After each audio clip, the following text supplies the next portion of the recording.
10월 7일 오늘의 성경일독 본문은 학개서 1장 2장입니다. 포로에서 돌아온 유대인들이 가장 먼저 한 일은 성전을 재건하는 것이었습니다. 하나님께서 에스겔을 통해서 주셨던 새로운 성전에 대한 기대감, 그것으로 포로에서 돌아온 이들이 우선순위를 두었던 것, 그것이 바로 성전 재건이었습니다. 열정을 가지고 시작했지만 그 과정은 순탄하지 않았습니다. 주변에서 성전 재건을 방해하는 세력들이 나타나게 되고 여러 가지 어려움을 겪게 되면서 성전 재건 공사는 중단되고 시간이 흘러가게 됩니다. 사람들은 흩어지게 되고 자기 일들을 먼저 해결하게 됩니다. 이때 하나님께서 학개 선지자와 스가랴 선지자를 통해서 유다 백성들을 격려하시고 다시 성전 재건 공사를 진행하도록 독려하십니다. 오늘 읽을 학개서와 내일부터 읽게 될 스가랴서의 내용이 바로 예루살렘 성전 재건에 관한 내용입니다. 그 가운데 2장 9절에 하나님께서 이렇게 말씀하십니다. 그 옛날 찬란한 그 성전보다 지금 짓는 이 성전이 더욱 찬란하게 될 것이다. 나 만군의 주가 말한다. 내가 바로 이곳에 평화가 깃들게 하겠다. 나 만군의 주의 말이다. 여기서 이야기하고 있는 그 옛날 찬란한 그 성전이라고 하는 것은 3절에 등장합니다. 이렇게 이야기합니다. 너희 남은 사람들 가운데 그 옛날 찬란하던 그 성전을 본 사람이 있느냐? 이제 이 성전이 너희에게 어떻게 보이느냐? 이것이 너희 눈에는 하찮게 보일 것이다. 2장 3절에서 이야기하고 있는 그 옛날 찬란하던 그 성전이라고 하는 것은 솔로몬의 성전을 이야기하는 것입니다. 솔로몬이 화려하게 지었던, 금빛으로 가득했던 그 아름다운 성전을 이야기하는 것입니다. 지금 짓고 있는 성전은 그 성전이 무너진 이후에 포로에서 돌아온 이들이 짓고 있는 성전입니다. 규모나 여러 가지 면에서 그 옛날 찬란하던 그 성전과는 비교할 수 없을 정도로 작고 초라합니다.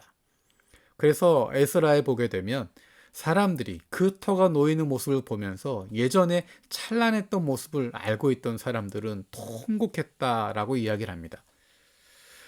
하지만 하나님은 이렇게 이야기하십니다. 그 옛날 찬란하던 그 성전보다, 솔로몬이 지었던 그 성전보다, 여기에 서 있었던 그 성전보다 지금 짓고 있는 이 성전이 더 찬란하게 될 것이다 말씀하고 있습니다. 사람들이 보기엔 너무도 작고 초라하고 너무도 과거와 비교할 수 없을 정도의 그런 것이지만 하나님께서는 그것보다 지금 이것이 더 찬란하다라고 말씀하십니다. 그 이유가 무엇입니까?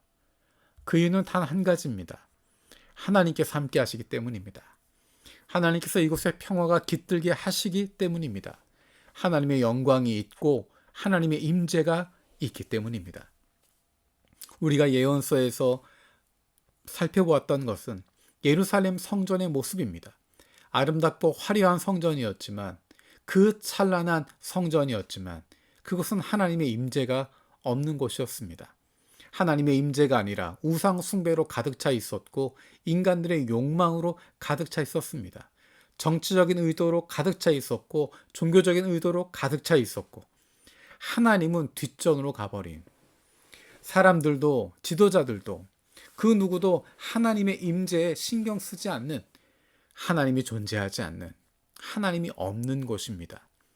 화려하지만 빛나고 있지만 모든 것을 다 갖추고 있는 것 같지만 모든 사람들이 보기에 화려하게 이야기하지만 그 안에 하나님의 임재가 없고 우상 숭배로 가득 차고 인간의 욕망으로 가득 찬 곳, 그런 것은 하나님의 성전이라고 말할 수 없습니다.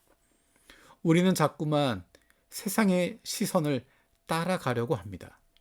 우리도 모르는 사이에 우리는 교회의 본질을 잊어버리게 되고 신앙의 중심을 놓쳐버리게 됩니다.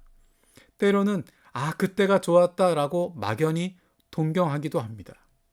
우리의 시선을 올바르게 할 필요가 있습니다. 건물이 아무리 멋지고 찬란하더라도 하나님의 임재가 없고 우상 숭배와 인간의 욕망으로 가득 찬 곳이라면 그곳은 하나님의 성전이라고 말할 수 없습니다. 아무리 많은 사람들이 모여 있다고 하더라도, 아무리 열정적으로 찬양하고 뜨거움이 있다고 하더라도 그곳에 하나님의 말씀이 없다면, 하나님의 마음을 품고 있지 않다면 그곳은 하나님의 임재가 없는 하나님의 성전이라고 말할 수 없습니다.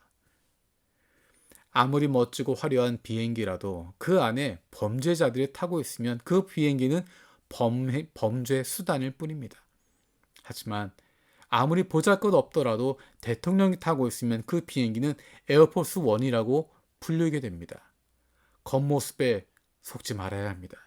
세상은 점점 겉모습으로 이야기합니다. 겉으로 보기에 화려한 것, 겉으로 보기에 사람들이 많이 모이는 것, 겉으로 보기에 있어 보이는 것, 그것을 이야기하지만 하나님은 중심을 이야기하십니다. 사람들은 겉모습을 보지만, 외형을 보고 있지만 나는 중심을 본다 말씀하셨습니다. 우리에게 필요한 것은 중심을 보는 것입니다. 우리의 중심을 채워가는 것입니다.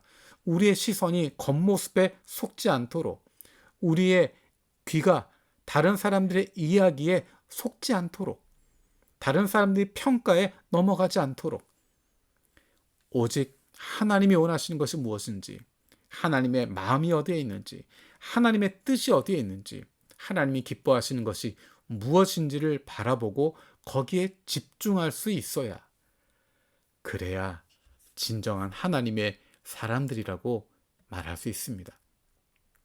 하나님께서 우리에게 성령을 부어주셨습니다.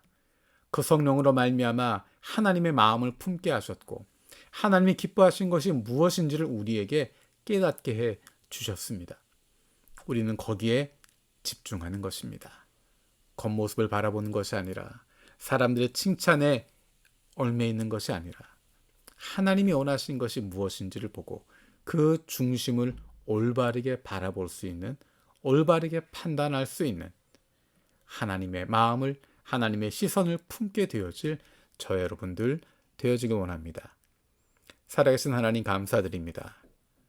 그 옛날 찬란하던 그 성전의 모습, 그것보다 어쩌면 사람들이 보기에 초라해 보이지만 바로 이곳에 하나님의 임재가 있기 때문에, 하나님의 영광이 있기 때문에, 하나님이 함께 하시기 때문에 이곳이야말로 진정한 성전이라고 하는 것을 기억합니다. 우리가 세상의 기준에 따라가지 않게 해주시고, 우리의 시선을 놓치지 않게 하여 주시고, 아무리 멋지고 찬란하고 많은 사람들이 환호하더라도 하나님의 임재가 없고 우상 숭배와 인간의 욕망으로 가득 찬 곳이라면 그곳을 돌아설 수 있게 하여 주옵소서. 하나님을 바라볼 수 있게 하시고, 하나님의 마음에 집중할 수 있게 하여 주시고, 하나님과 함께하는 저희들 되게 하여 주시옵소서. 감사드리며 예수님의 이름으로 기도드립니다. 아멘.